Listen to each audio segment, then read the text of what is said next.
மலைநாட்டு அழகிய இயற்கை சூழலில் அமைந்துள்ள சீதை அம்மன் ஆலயம் இந்து சமயத்தவர்களின் முக்கிய ஆன்மீக மற்றும் வரலாற்று முக்கியத்துவம் வாய்ந்த தலமாக விளங்குகின்றது.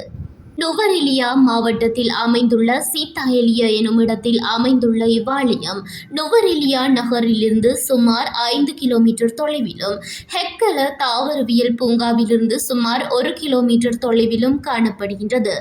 ராமாயண இதிகாச குறிப்புகளின்படி ராவணன் சீதா தேவியை சிறைப்பிடித்து வைத்திருந்ததாக கூறப்படும் அசோகவனம் இப்பகுதியே என உள்ளூர் மரபு நம்பிக்கைகள் தெரிவிக்கின்றன. அத்துடன் ஆலயத்திற்கு அருகிலுள்ள பாறைகளில் காணப்படும் வட்ட வடிவ அழுத்தங்கள் ராவணனின் யானையின் கால் தடங்களாக கருதப்படுகின்றன என்பதும் குறிப்பிடத்தக்கது.